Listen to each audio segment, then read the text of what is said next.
Bonjour à tous, j'espère que vous allez excellemment bien. Aujourd'hui, on se retrouve pour parler cyclisme, pour faire le débrief du Grand Prix d'Autriche. On va revenir un petit peu sur tout ce qui s'est passé sur ce week-end de course, notamment les tops et les flops, le bilan des bleus également, avec les deux pilotes alpines. N'hésitez pas à vous abonner à la chaîne, à réagir dans les commentaires, à mettre un pouce bleu, à partager la vidéo sur les réseaux sociaux, notamment auprès de vos proches, si vous pensez que ça peut les intéresser. Dans les commentaires, n'hésitez pas à me dire qui vous a plu, qui vous a déçu lors de ce week-end de course. Est-ce que vous avez bien aimé ce week-end du côté du Grand Prix d'Autriche? Quand vous vous abonnez à la chaîne, pour ajouter la petite cloche, comme ça vous êtes au courant des dernières vidéos qui sortent sur la chaîne, notamment du cyclisme, avec le Tour de France, mais également de la moto, avec le débrief de la première partie de saison.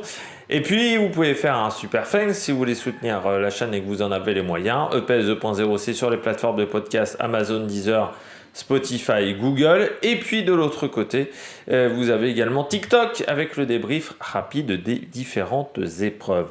On commence tout de suite avec cette vidéo du côté du Grand Prix d'Autriche.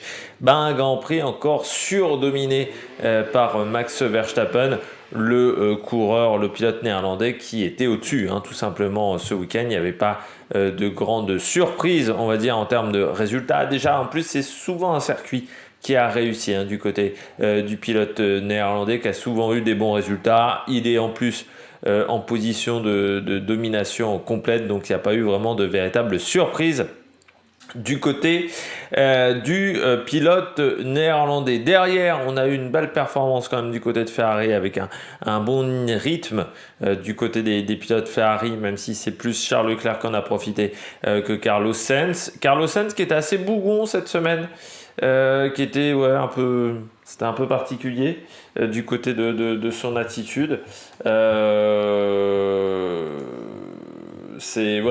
L'attitude de Carlos Sainz, c'était un petit peu particulier.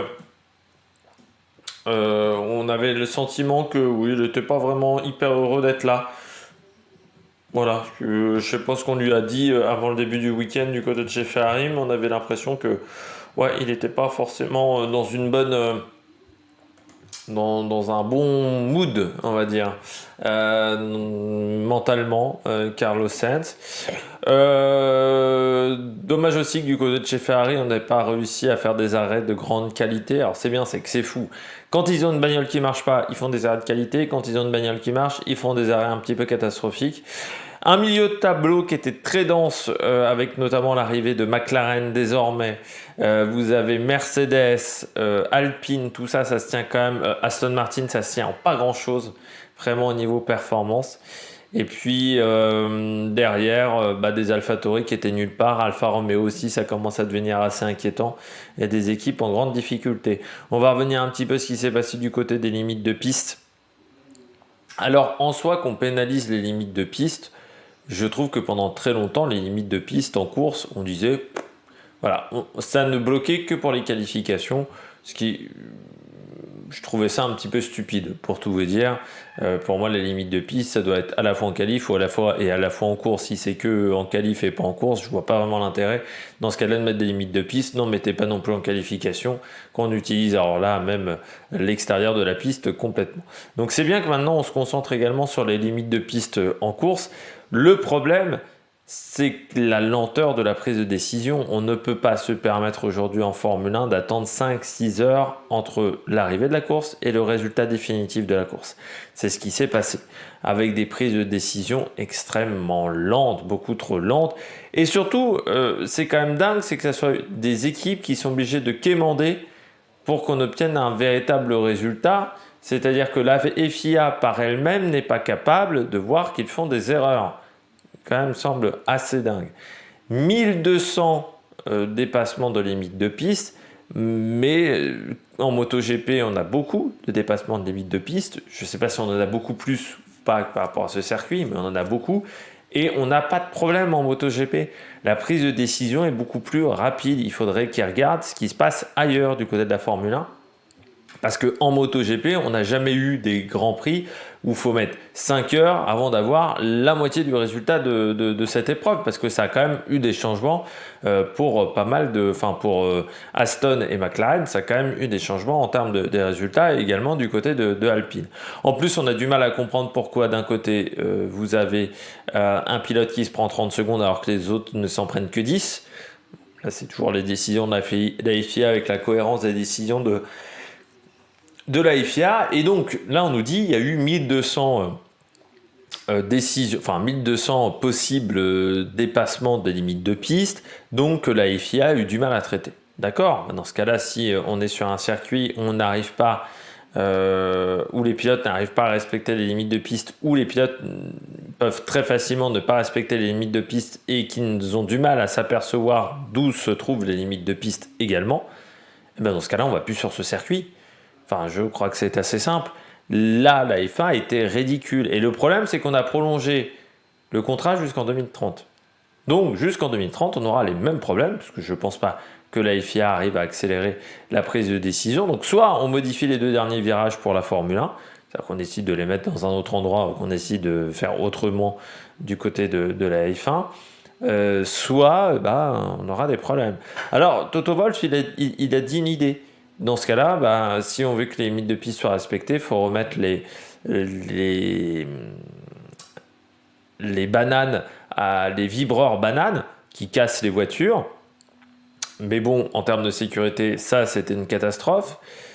Il faudrait réfléchir sur ce type de piste, est-ce qu'on ne peut pas faire autrement? Mais oui, là c'était ridicule ce week-end, parce que les pilotes ont beaucoup de mal à rester dans les limites de piste et à voir où se situe la zone qui est autorisée, où se situe la zone qui n'est pas autorisée. Mais on a vu, on est encore franchi un cap dans le ridicule. Alors, le ridicule ne tue pas, on s'en aperçoit avec la Formule 1, mais ça amoche quand même sérieusement, je trouve, et la F1 est ridicule depuis quand même de nombreuses années, avec des décisions, des imbroglios juridiques, des grands prix où on met 5 heures avant d'avoir un résultat. Moi je le dis toujours, mais le résultat il devrait être donné avant le podium. Après le podium, on ne peut plus toucher au résultat, à part à cause d'une infraction technique d'une ou d'autres équipes qui demande le démontage de la voiture. Mais à partir du moment où le podium est fait, on ne doit plus pouvoir intervenir. Et on peut se poser des questions. On n'a pas touché aux 3 premiers du classement général. Mais est-ce que c'est parce qu'on ne voulait pas modifier le podium? On ne voulait pas, par exemple, que la victoire de Verstappen soit redonnée à un autre pilote? Ou est-ce que c'est vraiment parce qu'ils n'ont pas fait d'infraction? Ça, c'est une grande question. Du côté de la note du Grand Prix, 6 sur 20. Purge. Et en plus, c'est pas un circuit où en termes de pilotage, il y a un énorme défi. C'est quand même un circuit qui est assez simple. Virage 1, virage 2 et virage 3, grosso modo. Enfin, c'est pas le circuit le plus technique de l'histoire.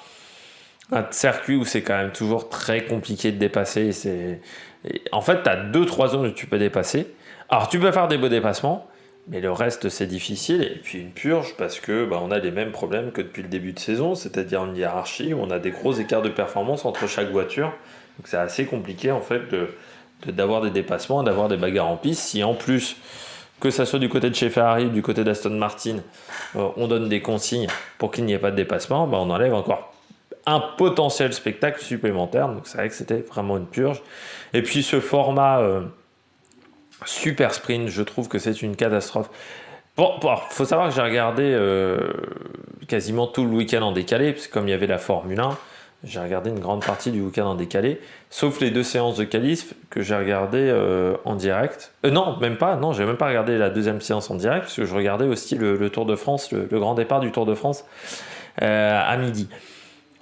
Donc j'ai regardé la séance de qualif vendredi soir et puis l'autre donc vraiment samedi soir, samedi à 21h passées, et j'ai l'impression de voir 2 fois la même chose. Et sur ce week-end-là, j'ai l'impression de voir 2 fois le même Grand Prix. J'ai un Grand Prix le samedi, un Grand Prix le samedi, puis j'ai un Grand Prix qui s'étale du vendredi au dimanche, mais j'ai l'impression de voir la même chose, ça m'emmerde.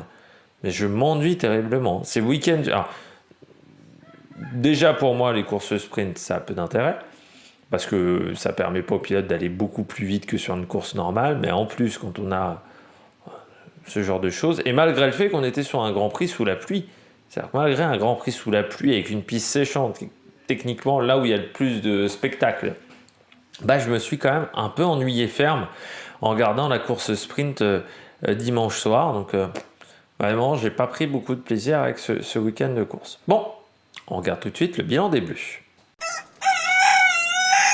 Du côté du bilan des Bleus, eh bien, je commence avec Esteban Ocon. Week-end qui n'a pas été facile pour Esteban. Alors bon, il se prend 30 secondes le dimanche, mais il n'avait pas un super rythme, Esteban Ocon, je trouve, sur la course longue. Voilà, plus bon, en termes de stratégie, ça n'a pas été, je pense, forcément super bien réalisé. Et puis après, il se tape en plus 30 secondes de pénalité, donc ça lui fait perdre des positions. Après, de toute manière, le Grand Prix n'était pas très très bon pour Alpine, la course longue. Alors le dimanche, il profite il fait son changement au bon moment, Esteban Ocon, et dans ces conditions-là, séchantes, il est toujours très très fort, mais il finit quand même derrière une Haas et juste devant la Mercedes de Russell. Et je peux vous dire que les Mercedes n'étaient pas très performantes ce week-end. On voit quand même que chez Alpine, ce format-là de week-end, les week-ends sprint, ça n'a jamais été vraiment leur spécialité chez Alpine.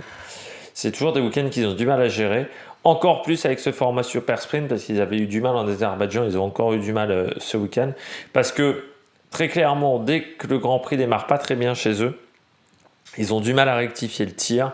C'est-à-dire que soit ils sont bien le vendredi, et ensuite ils arrivent à bien enchaîner pendant le week-end, soit ils sont pas top le vendredi, et derrière ils ont quand même un petit peu de mal. Et du côté d'Alpine, en plus, contrairement à Mercedes, on arrive parfois à rectifier le tir sur simulateur. Eux, ils n'arrivent pas à rectifier le tir au niveau du simulateur parce qu'ils sont pas bons au niveau du simulateur. C'est vraiment, je pense, le défaut peut-être le plus important d'Alpine, c'est le travail en simulateur. C'est une équipe qui n'a pas encore compris ça, qu'il fallait vraiment travailler énormément derrière le simulateur. Et je trouve que c'est une équipe qui a beaucoup de retard dans ce domaine-là. Et sur un week-end où tu as aussi peu de temps de roulage, faut être performant derrière le simulateur. C'est ce qu'ils ont un petit peu raté. Bon, week-end compliqué, voilà, pour la formation française. Je continue avec Pierre. Bon, il marque un point, Pierre, mais le dimanche, mais là aussi, c'est un week-end compliqué. Et puis, il l'a dit très concrètement, on a beaucoup de boulot, on a encore beaucoup de travail à faire. On a encore beaucoup de défauts sur la voiture à corriger. Et puis, bon, il commence à être inquiet de l'arrivée de McLaren. Parce qu'on voit que chez McLaren, un peu comme l'année dernière, on a mal démarré l'année. Encore pire que l'année dernière, mais là, on a vraiment accéléré le rythme.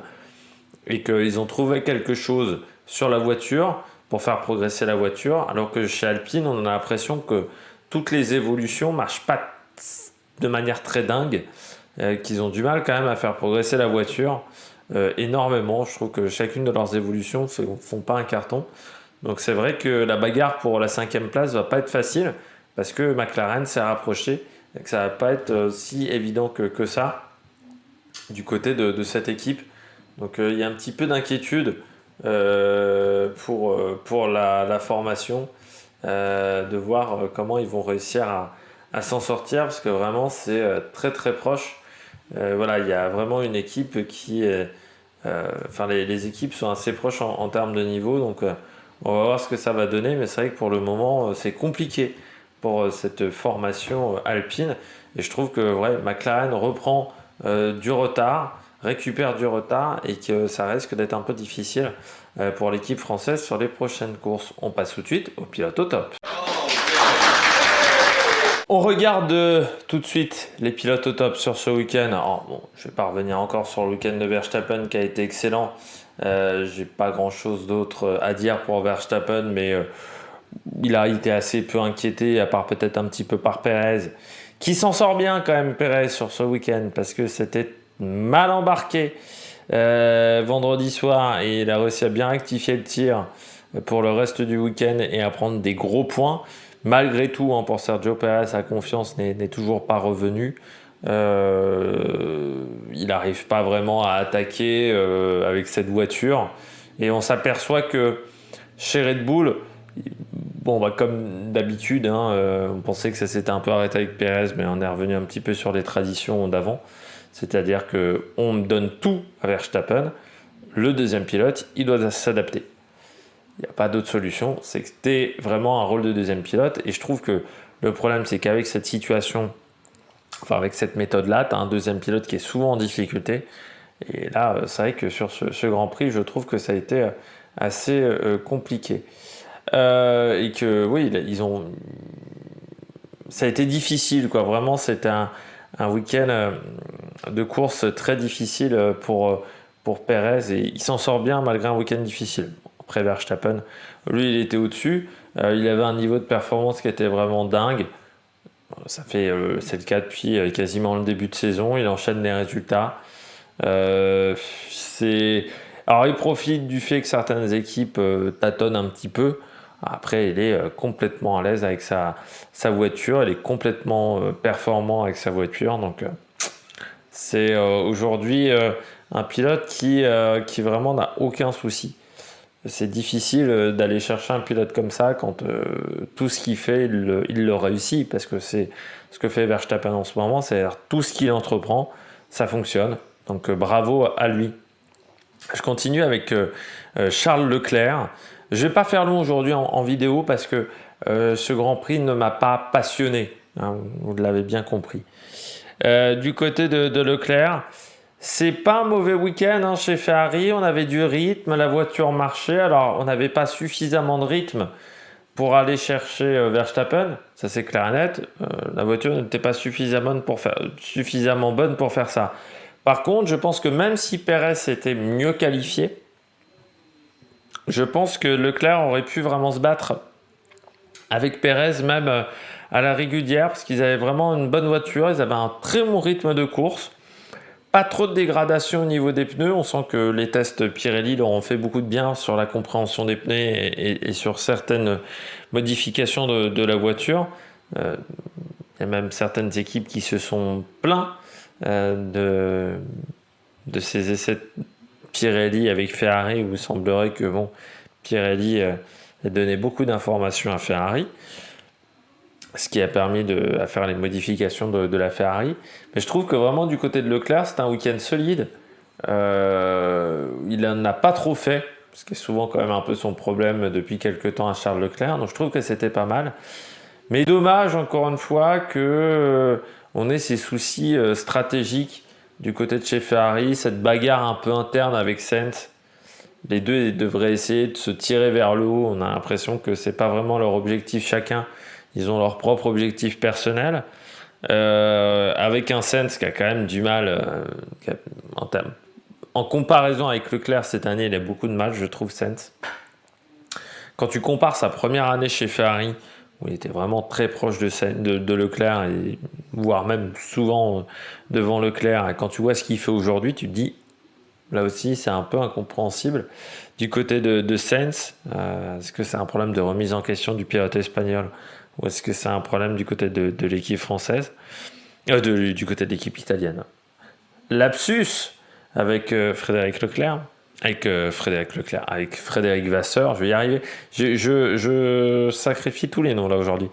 Mais du côté de Charles Leclerc, on a été vraiment bon ce week-end. Je trouve qu'on a été très solide pendant le week-end, alors que du côté de Sainz, on a été plus en difficulté. On a le sentiment que Sainz a l'impression qu'il n'est pas chez lui, chez Ferrari, que vraiment il a le sentiment que c'est la maison de Leclerc et que il n'a plus les clés de la maison.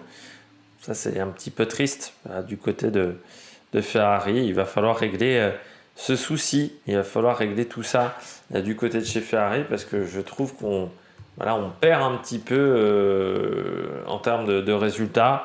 On pourrait faire beaucoup mieux. Et c'est un peu compliqué du côté de chez Ferrari, ce genre de choses.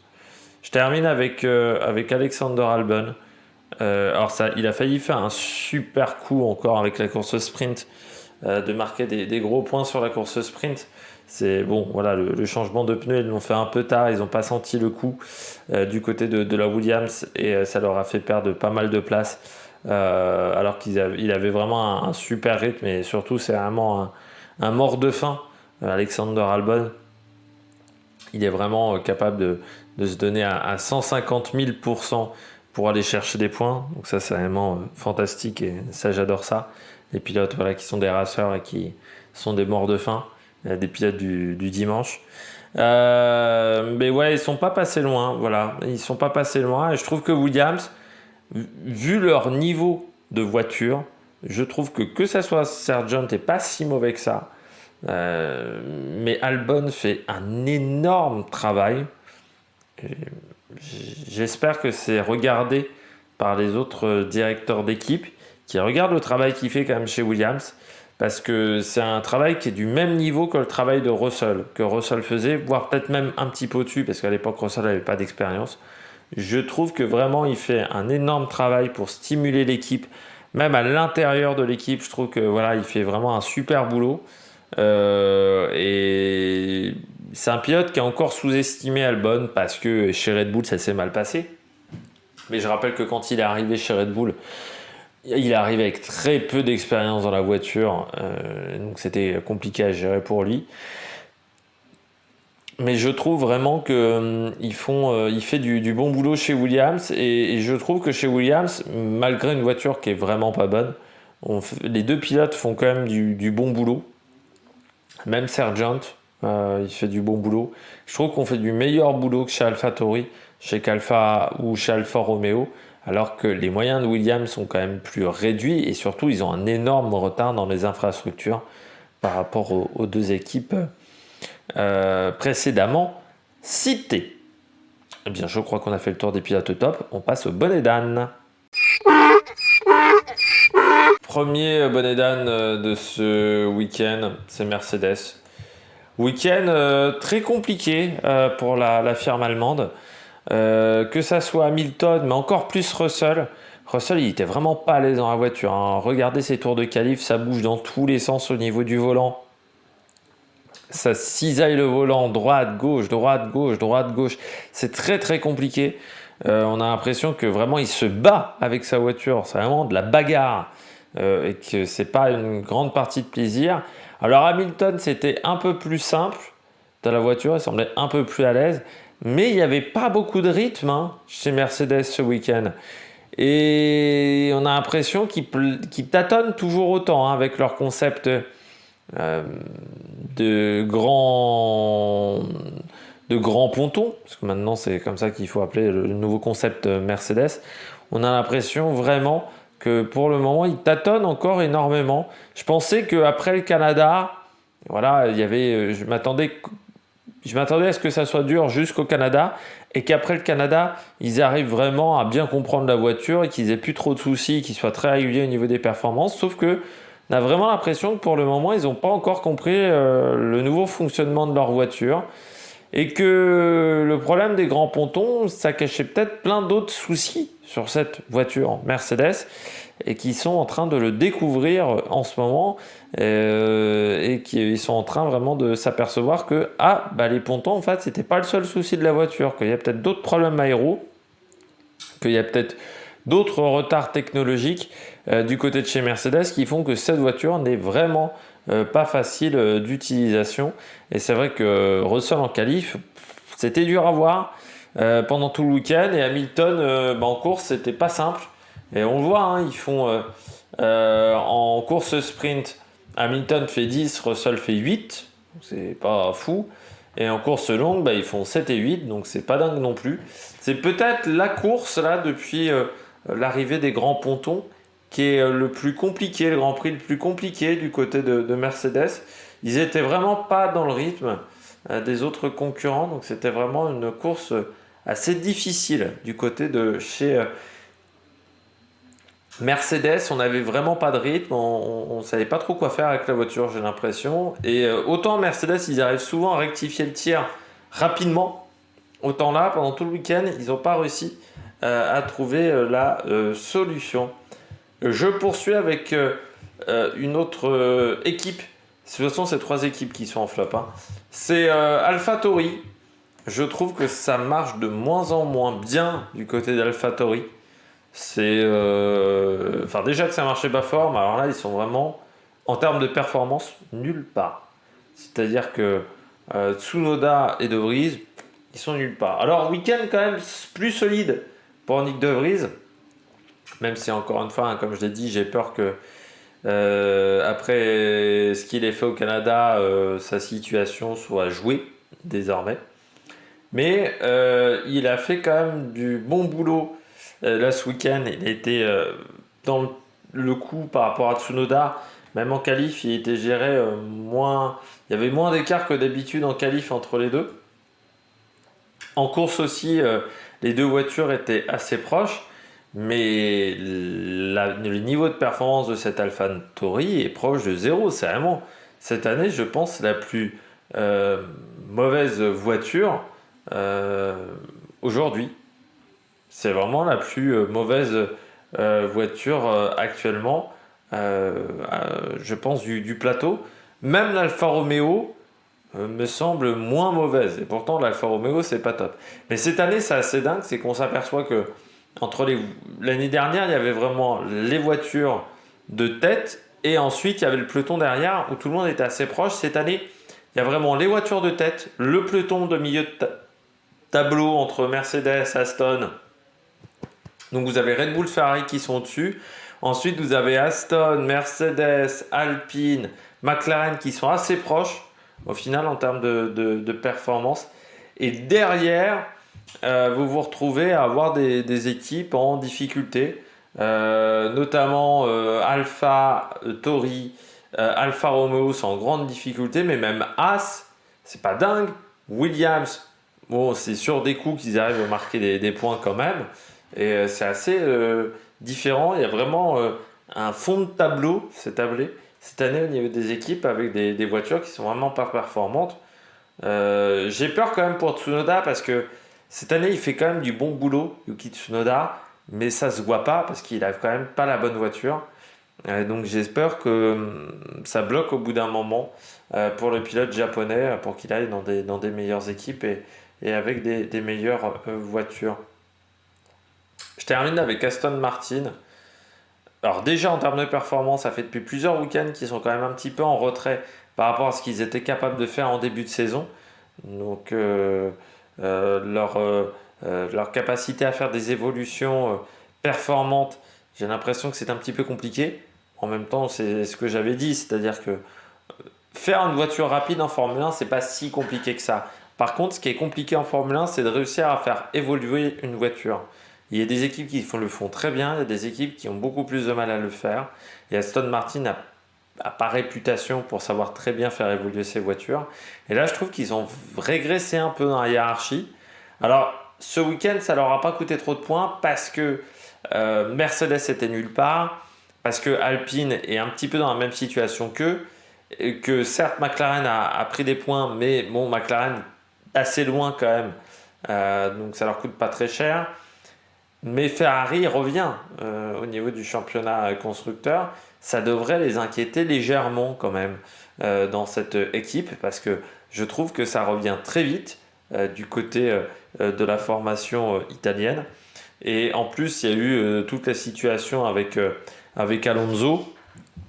Alors, je ne sais pas si c'est une décision de Papa Stroll ou de Fernando Alonso de ne pas dépasser Lance Stroll, mais ça a un peu pourri le week-end au niveau communication de l'équipe et au niveau management de l'équipe.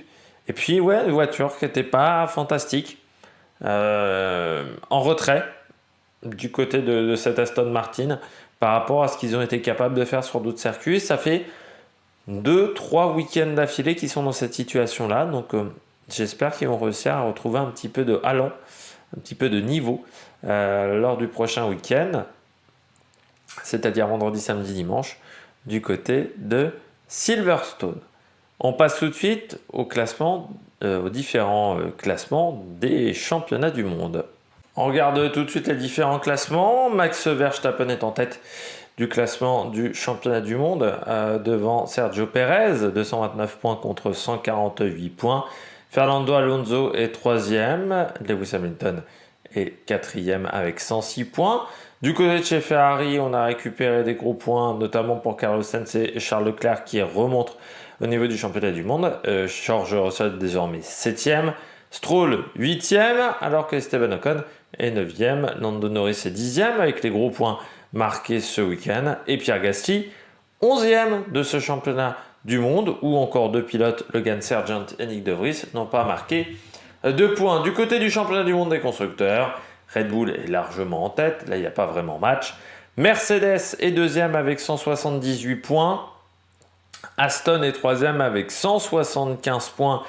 Ferrari revient dans le match avec 154 points, donc il y a vraiment une grosse bagarre pour la 2e place.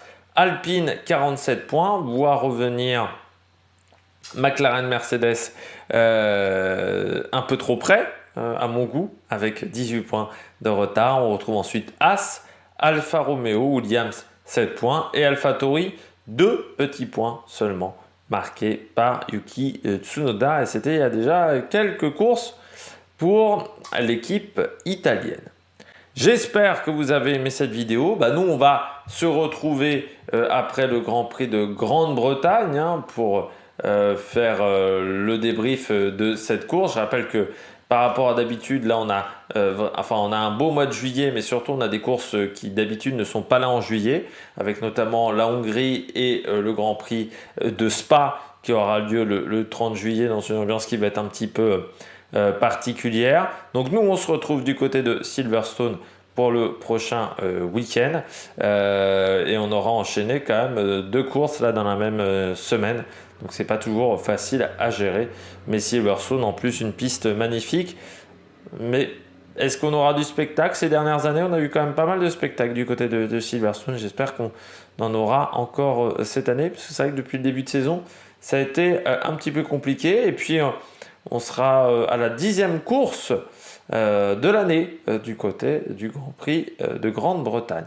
J'espère que vous avez aimé cette vidéo. Si vous avez aimé cette vidéo, n'hésitez pas à vous abonner à la chaîne, à réagir dans les commentaires, à mettre un pouce bleu. Et puis nous, on se retrouve donc pour de nouvelles aventures sur la Mec Production. Ciao, ciao!